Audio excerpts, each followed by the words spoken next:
Before we begin, viewer discretion is strongly advised. The following is for educational and entertainment purposes only. This is the verbatim federal courtroom testimony of the Sean Diddy Combs trial, as reported by Inner City Press. In a shocking twist no one saw coming, Wendy Williams, the queen of hot topics, the one they tried to silence, has now taken the stand in federal court. After decades of rumors, suspicions, and relentless industry backlash, Wendy is finally putting it all on record. Her testimony isn't just about Diddy, it's about a pattern of protection, silence, and systemic abuse in hip-hop and entertainment. From Jay-Z to R. Kelly, from radio blackballing to NDAs, Wendy came armed with dates, quotes, and chilling recollections. This wasn't a tabloid segment, this was a bombshell deposition, under oath, with everyone listening. What she said about Diddy, Jay-Z, and their twisted connection. It could tear down an entire industry. Buckle up, because Wendy Williams just turned the courtroom into her purple chair. When Wendy Williams entered the courtroom, it didn't feel like a celebrity appearance. It felt like the arrival of someone who had been buried alive and clawed her way out just to finally tell the truth. She wasn't here for headlines. She wasn't here for drama. She was here because, for years, the media tried to silence her with lawsuits, threats, blackballing, and mockery. And now, all those warnings, all those rumors she put out on her old radio show were part of a federal investigation. She sat down, looked directly at the jury, and adjusted her microphone with a calm but deliberate pace. I was never messy. I was never bitter. I was never lying. I was early. Wendy wasted no time reminding the court why she was there. To testify under oath about the behaviors, threats, cover-ups, and patterns she had long accused Sean Diddy Combs of orchestrating. When I first started talking about Diddy, she said, I wasn't trying to tear him down. I was trying to wake people up. The courtroom watched as she placed a stack of papers in front of her, printouts of old show transcripts, emails from executives, and a timeline of everything Diddy allegedly did to shut her down. She started in the early 2000s. If you're enjoying this story, kindly do us a favor and subscribe to our channel. It is free and won't cost anything, but it means the world to us. We're just a small channel trying to grow. Thank you, and back to the video.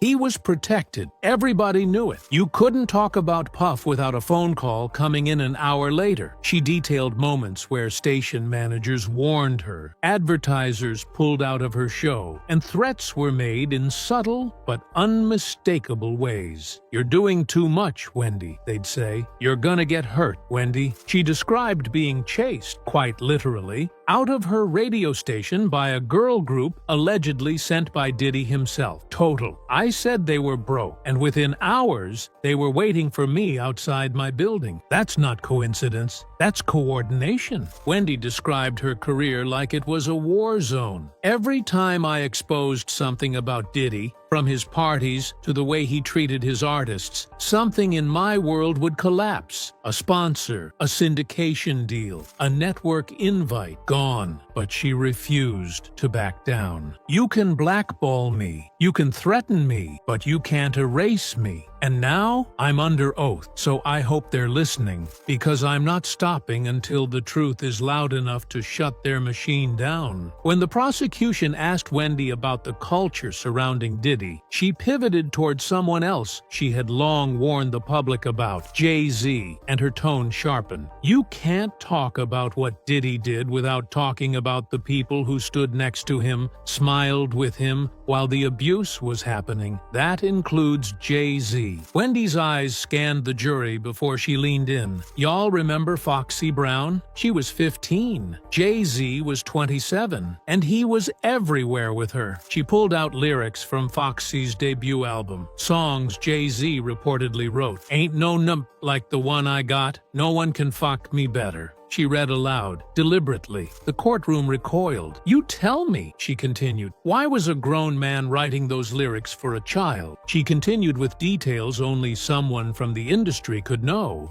Rumors of Jay picking Foxy up from high school, lavish gifts, shopping sprees, and hair appointments funded by a man almost twice her age. This wasn't a label signing. This was grooming. Then Wendy dropped something even darker, an alleged tape. There was a rumor for years that a tape existed. Jay-Z, Foxy, and Jamie Foxx. You never heard about it again? Why? Because suddenly, Foxy's home was burglarized. The tape, gone. She let the words hang in the air. Coincidence? I think not. Wendy said she was fired from her top-rated radio show shortly after suggesting that Jay-Z's relationships with underage girls needed to be investigated. They called me toxic, but now you're seeing that everything I asked was worth asking. The prosecution then asked if she had any concrete evidence. Wendy nodded. Email, call log, producers who backed out of my show when I brought up Jay's name. She told the court that Jay-Z's team made quiet calls to industry insiders to blacklist anyone who spoke about Foxy. They turned me into the villain, she said, just for asking what any decent person should have asked. Then she turned to the jury. You think I lost sponsors for being messy? I lost sponsors because I was right, and they couldn't let that spread. Next came what Wendy called the part nobody wanted to believe, the part that had her labeled as a liar, a loudmouth, and worse. She told the court, I was the first to say it. Those weren't parties. They were operations. She was referring to the infamous freak-offs, a term now central to the federal indictment against Diddy. Wendy said she first heard whispers about these events in the late 90s, when Bad Boy was at its peak. Phones were taken at the door. Guests signed NDAs. There were candles, escorts, cameras. People were assigned to rooms. This wasn't a house party. It was a ritual. She referenced Karen Superhead Steffens, who told Wendy on air that Diddy invited her to one of these parties and asked for male involvement. Superhead didn't lie. She described everything. Diddy's paranoia, his drugs, the strange setups. She said he was afraid she'd expose him. Wendy leaned in again, and I made sure people heard that interview. I played it again and again because the truth was too heavy to let it pass. She described similar stories she'd heard from other guests, men and women, who had been to Diddy's parties and came back shaken. They didn't just party, they were told what to do, what to wear, who to touch, what room to go in. Wendy testified that she had personally spoken with 3 individuals who described IV bags being used to recover from the parties, just as the court indictment now details. They said there were medical assistants on standby. This was not socializing. This was organized depravity.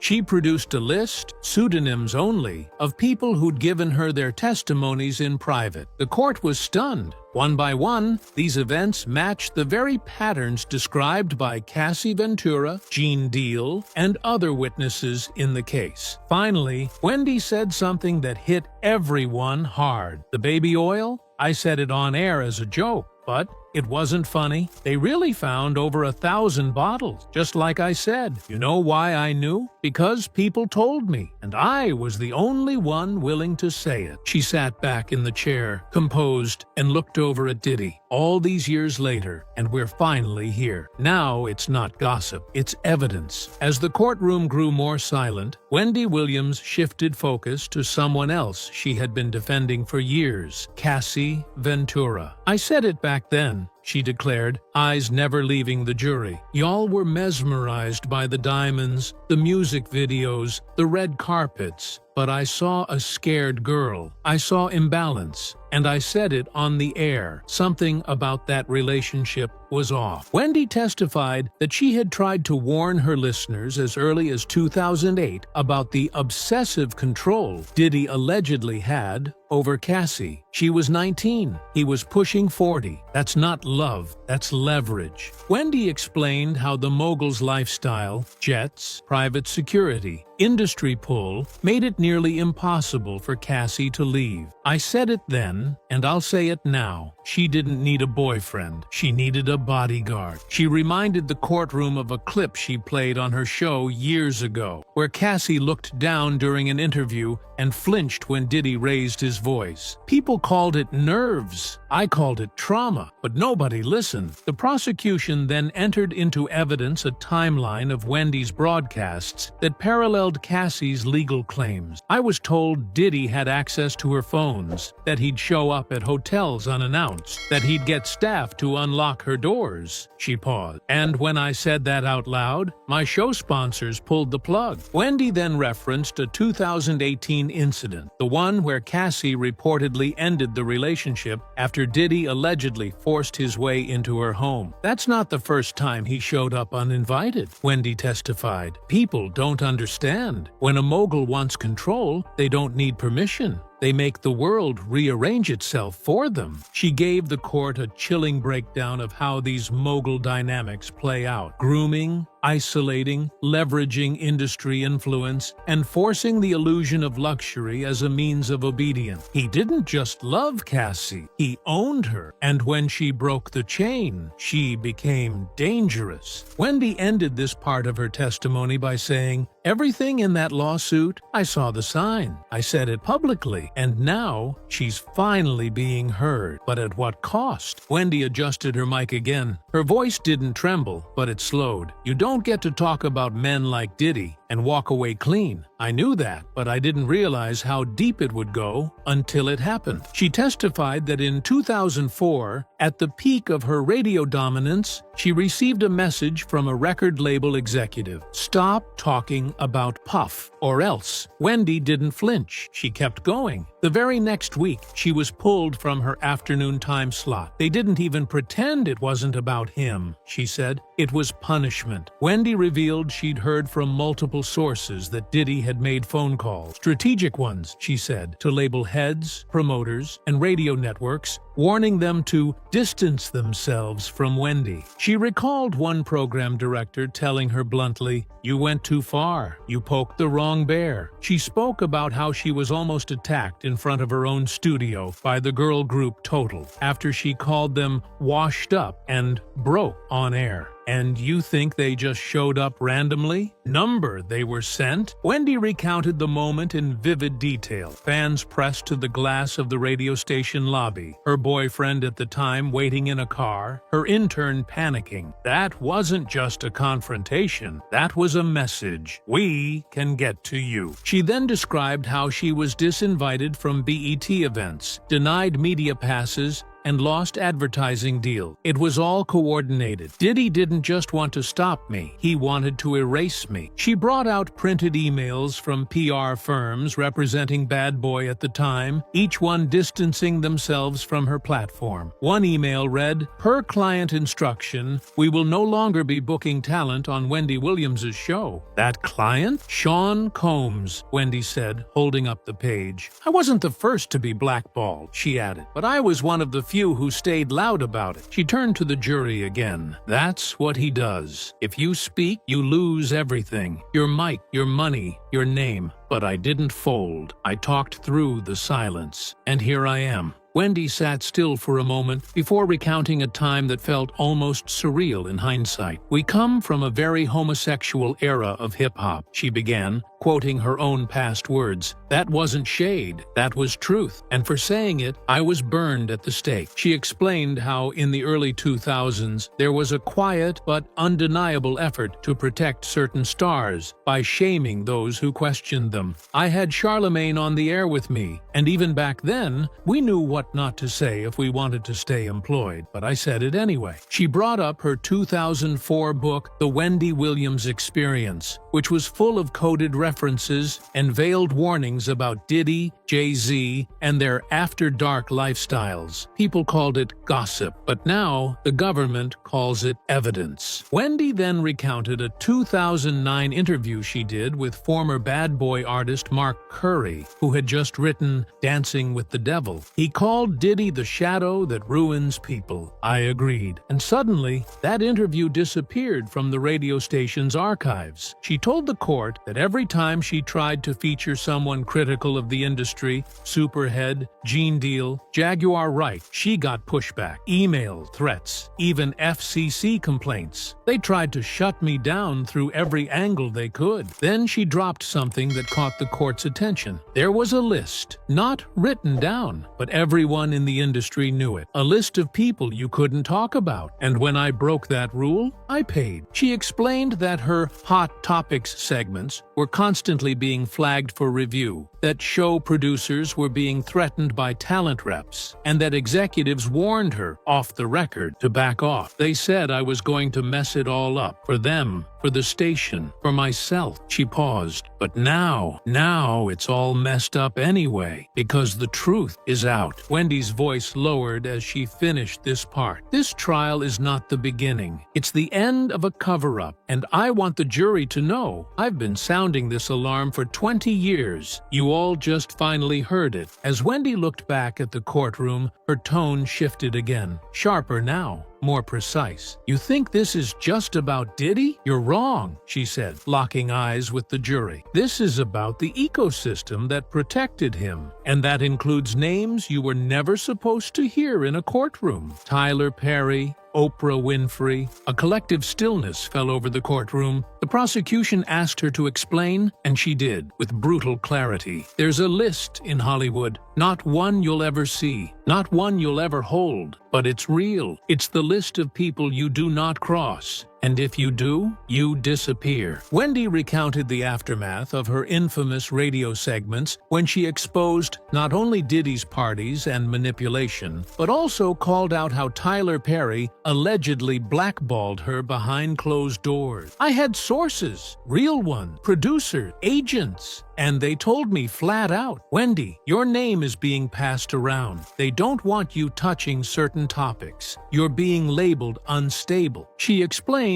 that after her fallout with the Precious Team, a film both Perry and Oprah were heavily involved in, her access in the industry collapsed. I went from getting invites to premieres to being wiped off the guest list. One executive told me, Oprah's people don't want you near her anymore. That's power, and that power was used to protect people like Diddy. Then came a chilling story. Wendy testified that she confided in Oprah once, privately, about her own past trauma with abuse. She told me she respected me, that she'd never exploit that story. And then, next thing I know, my abuser was on her show, being interviewed, while I was being blackballed, she continued. That wasn't just betrayal, that was retaliation. The jury looked stunned as Wendy laid it bare. They smiled with him. They took pictures. They stood beside Diddy while the rest of us were getting crushed for speaking out. And I know why. Because they needed him. For deals, for reach, for silence. She then revealed an email accidentally forwarded to her from a PR firm handling crisis communication for both Perry's studio and a Bad Boy-affiliated brand. The subject line, Managing Optics, Wendy, Puff, Tyler. That was all it said, but that was all she needed. Wendy stared straight ahead. These aren't just isolated stars. They're a machine that feeds on silence and destroys anyone who dares pull the curtain back. By now, the courtroom had grown tense with every word Wendy delivered. Then came a moment that prosecutors later called a turning point. Wendy pulled out a thick file folder. This, she said, tapping the cover, is a collection of NDA, email threads, and internal memos that were never supposed to see the light of day. She clarified that she obtained them not through hacking,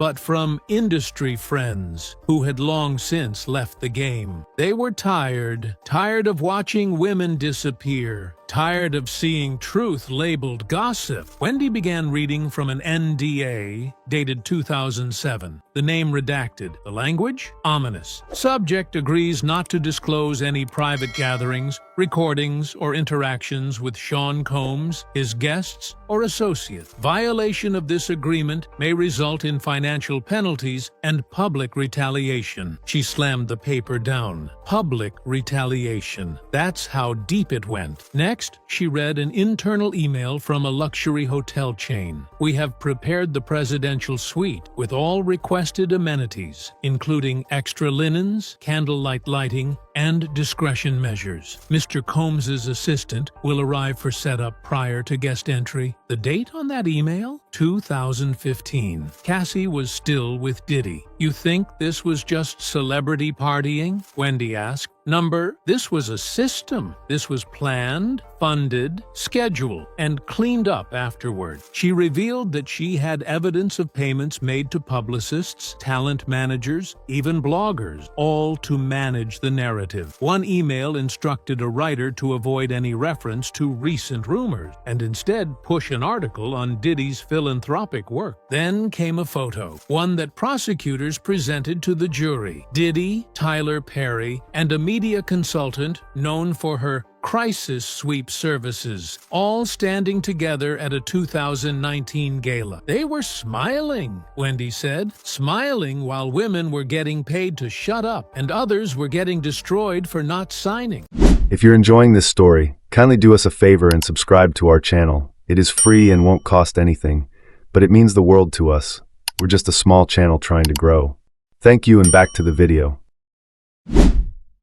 She told the court that she, too, was offered an NDA. They wanted to shut me up, said I could have a syndicated TV deal if I agreed to move on from the topics I was covering. I said no, and I paid the price. The jury was silent as Wendy concluded the silence they bought cost others their freedom, their peace, their truth, and now it's all unraveling, one NDA at a time. As Wendy Williams reached the final portion of her testimony, she didn't break. She didn't cry. She simply sat with the weight of 2 decades of warning the world and being ignored. You see Diddy on trial, she said, her voice calm and controlled, but I see something much bigger. This isn't just about what he did. It's about who let him do it. She gestured to the defense table. You see one man, but behind him is a legacy of silence, a tower built on fear, on NDAS, on power plays and party invitations and billion-dollar handshakes. Then she turned directly to the jury, and every time someone tried to speak, that tower crushed them. She reminded the court that while Diddy was the one charged, others, Jay-Z, Perry, Oprah, the labels, the handlers, had sat quietly for years, some even watching the abuse happen firsthand. They shook his hand. They took his checks, and they made sure anyone who asked questions was pushed out the door. Wendy concluded her testimony with the same voice that made her radio show famous, commanding, raw, and unfiltered. I was called bitter. I was called crazy, but I was right, and I would rather be right in hell than be silent in heaven. She looked toward Diddy, who had remained mostly stoic through her testimony. You thought I was gone. You thought your power was enough, but now you sit where the truth finally caught up to you, and I hope it's loud. Before stepping down, Wendy turned once more toward the gallery. This trial is not the end. It's the beginning of people finally naming names, of the walls cracking, and of the whole tower one day falling down. And just like that, she walked out, not as a talk show host, not as a gossip queen,